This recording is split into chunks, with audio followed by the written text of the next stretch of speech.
అల్లారకా రెహమాన్ 1980కి ముందు ఆయన పేరు దిలీప్ కుమార్. 1980 తర్వాత అతడి పేరు ఏఆర్ రెహమాన్, అల్లారకా రెహమాన్. 1990లో ఆయన ఫస్ట్ ఫిలిం, మ్యూజిక్ డైరెక్టర్గా ఫస్ట్ ఫిలిం అదే రోజా. ఆ సినిమాకి ఆయనకి నేషనల్ అవార్డు వచ్చింది. ఆ సినిమాని డైరెక్ట్ చేసింది మణిరత్నం గారు.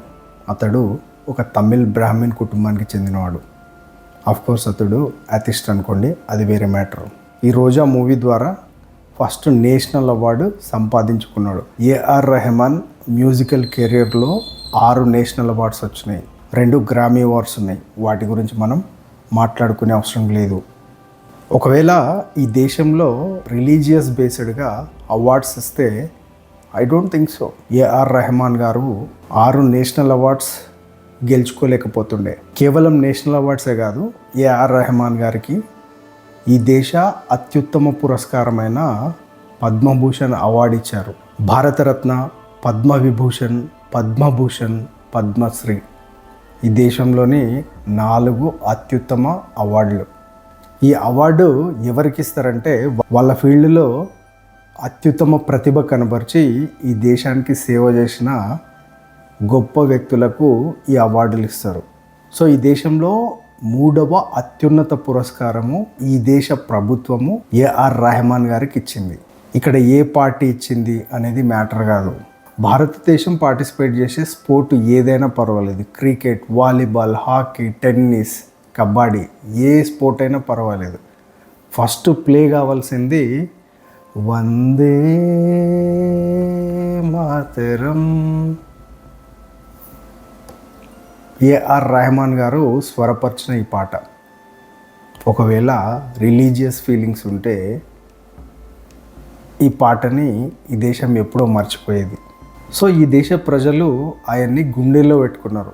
ఆయన అన్నట్టు గత 8 ఏళ్ళుగా ఆయనకి అవకాశాలు తగ్గితే ప్రాబ్లము రిలీజియస్ కాదు, ప్రాబ్లము అతడి మ్యూజిక్ది.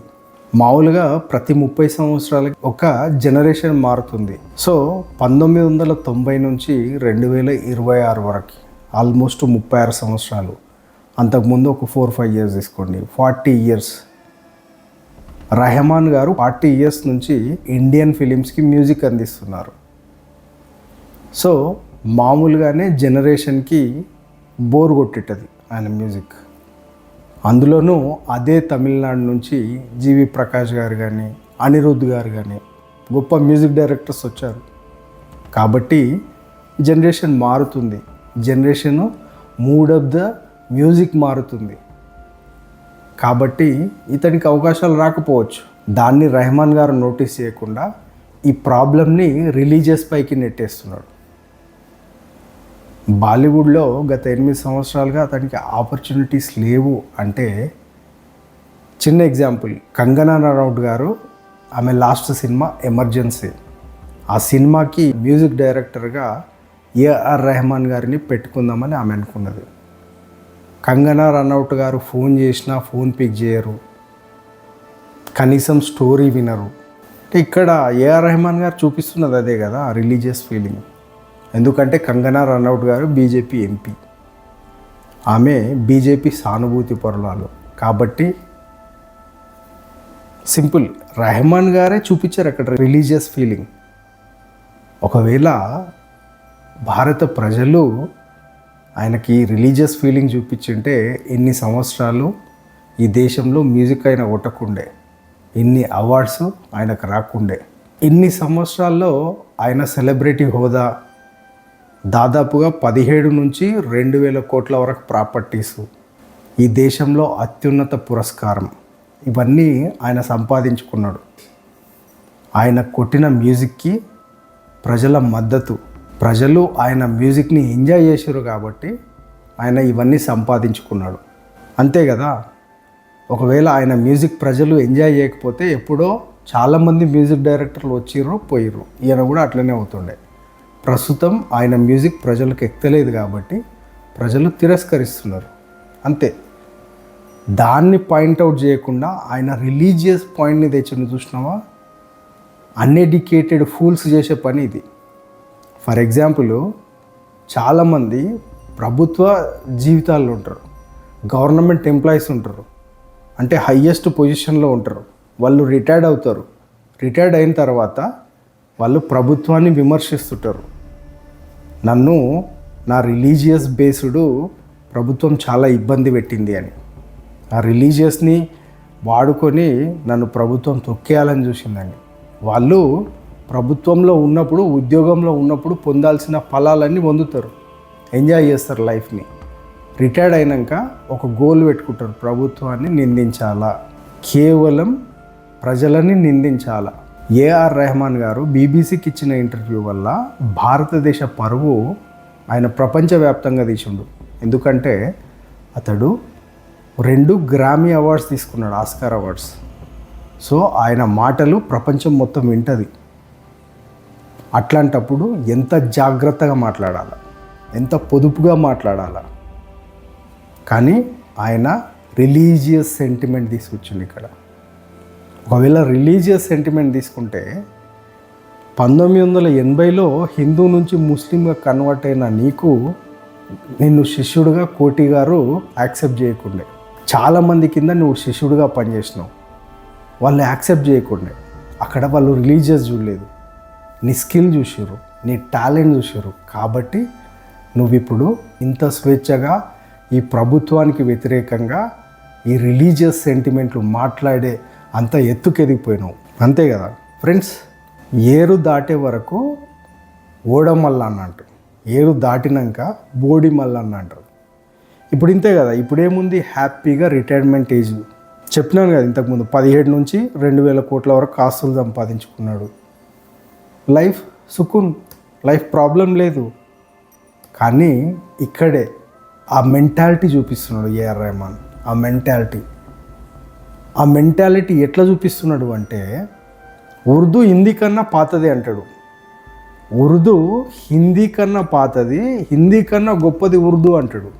మరి ఇదెక్కడి కాన్సెప్టో, ఇదెక్కడి టాపికో నాకు అర్థం కాదు. ఏ భాషలో గొప్పదనం ఆ భాషలో ఉంటుంది. ఉర్దూ గొప్పది ఉండొచ్చు, అట్లనే హిందీ కూడా గొప్పది, తెలుగు గొప్పది, తమిళం గొప్పది, మలయాళం గొప్పది. ఇక్కడ గొప్ప ఎక్కడొచ్చింది? ఎందుకంటే అతడు ముస్లిం కాబట్టి. ఇప్పుడు మేము ఇట్లనే అనుకోవాలి కదా, ఇప్పుడు మేము ఇట్లనే ఆలోచిస్తాం ఇప్పుడు. ఎందుకంటే ఇన్ని రోజులు ఏఆర్ రెహమాన్ ఎక్కడ టంగ్ స్లిప్ కాలేదు, చాలా జెంటిల్మెన్గా మాట్లాడుతుండే. కానీ ఇప్పుడు టంగ్ స్లిప్ అయ్యిండు. టంగ్ స్లిప్ అయ్యి నాలాంటి డైహార్డ్ ఫ్యాన్స్ను కూడా వ్యతిరేకులుగా మార్చుకున్నాడు. అంతే కదా. ఇప్పుడు దేశం వరకు రానంత వరకే మేమందరము అందరినీ అభిమానిస్తాం. దేశం వరకు వస్తే అభిమానించడం పక్కెట్టు, తొక్కుతాం, తొక్కి నారదిస్తాం. ఇప్పుడు రెహమాన్ గారు చేసిన తప్పు అదే. ఇన్ని రోజులేమో ఈ దేశం గొప్పది, ఇప్పుడేమో కొన్ని పార్టీలు వచ్చి, ఆయన సింపుల్గా చెప్పింది ఏంది, బీజేపీ రూలింగ్ వచ్చినాక బాలీవుడ్లో అవకాశాలు లేవంటున్నాడు.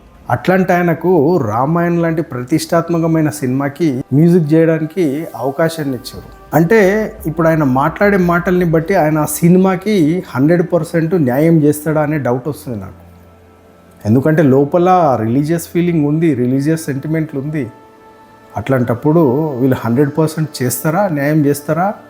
ఆయన అలా పాటల్లో గమనించిన, ఆయన సూఫీ మ్యూజిక్ తర్వాత ముర్దు, లేకపోతే ఈ ఇప్పుడు వీళ్ళు అభిమానించే వాళ్ళ రిఫరెన్స్లు చాలా పెడతాడు ఆయన, అక్కడక్కడ పెడుతూనే ఉంటాడు. బట్ భారత మ్యూజిక్ అభిమానులు వాళ్ళు కేవలం మ్యూజిక్ని చూస్తారు, రిలీజియన్ని చూడరు కాబట్టి పెద్ద పట్టించుకోలే. ఇప్పుడు ఆయన మాట్లాడిన మాటలకి చాలామంది హట్ అయ్యారు. మళ్ళీ ఆయన ఒక వీడియో రిలీజ్ చేశాడు, ఈ దేశం గొప్పది, ఈ దేశం నాకు అది ఇచ్చింది, ఇది ఇచ్చింది. ఇవన్నీ సోది అనిపిస్తుంది, ఇవన్నీ సుత్తి అనిపిస్తుంది. ఎందుకంటే నువ్వు ప్రపంచం ముందల ఇరవదీసి, ప్రపంచం ముందల ఈ దేశాన్ని తక్కువ చేసి, మళ్ళీ జనాలు రిటర్న్ అయ్యే వరకు, జనాలు కౌంటర్లు వేసే వరకు, సో ఏదో వీళ్ళని కూల్ చేయడానికి ఇట్లా ఒక వీడియో రిలీజ్ చేస్తే జనాలు ఏమైనా మర్చిపోతారా? It's not that much easy. I think you cross the lines. ఎప్పుడైతే లైన్స్ క్రాస్ చేసినామో జనాలు తిట్టడం స్టార్ట్ చేశారు. అప్పటి వరకు ఏఆర్ రెహమాన్ని ఎవ్వరూ తిట్టలే. ఇంకా ఏఆర్ రెహమాన్ని అభిమానించేటోళ్ళు చాలామంది ఉన్నారు, నాలాగా డైహార్డ్ ఫ్యాన్స్ మేము. ఆయన మ్యూజిక్కి. కానీ ఇప్పుడు లేదు, మ్యూజిక్ జనరేషన్ మారిపోయినాయి, ట్రెండ్ మారింది. కాబట్టి నువ్వు హ్యాపీగా రిటైర్డ్ కావచ్చు. Already AR Rahman private musics చేసుకుంటున్నాడు. ఫర్ ఎగ్జాంపుల్ నువ్వు అన్నదానికే తీసుకుందాం, ఏఆర్ రెహమాన్ అన్నదానికే తీసుకుందాం. బాలీవుడ్లో గత 30 ఏళ్ళుగా బాలీవుడ్ నేలింది ముగ్గురు ఖాన్స్: షారుఖ్ ఖాన్, అమీర్ ఖాన్, సల్మాన్ ఖాన్. మరి ఇప్పుడు ఆ ముగ్గురు ఖాన్స్ ఇప్పుడు టాప్లో ఉన్నారా? అయిపోయింది, వాళ్ళ టైం అయిపోయింది. కాబట్టి వాళ్ళ బ్యాగులు సర్దుకున్నారు. ఈ జనరేషన్ హీరోలు బాలీవుడ్ లీడ్ చేస్తున్నారు. మరి వాళ్ళు కూడా బయటకు వచ్చి చెప్తున్నారా ఏంది? ఇప్పుడు రిలీజియస్ ఫీలింగ్స్ వచ్చినాయి కాబట్టి ప్రేక్షకులు మా సినిమాల్ని చూస్తలేరు అని చెప్తున్నారా? లేదు. ఎందుకంటే 30 ఏళ్ళు చూసిన వాళ్ళు ఇప్పుడు ఎందుకు చూస్తలేరు అనేది రెట్రోస్పెక్ట్ వాళ్ళు చేసుకుంటున్నారు. కాబట్టి వాళ్ళు ఏం మాట్లాడతలేరు. నువ్వు కూడా రెట్రోస్పెక్ట్ చేసుకోవాలి. చేసుకొని ఇన్ని రోజులు నన్ను అభిమానించేటోళ్ళు ఇప్పుడు ఎందుకు వస్తలేరు, ఎందుకు అవుతలేదు, ప్రొడ్యూసర్స్ ఆఫర్స్ ఎందుకు ఇస్తలేరు?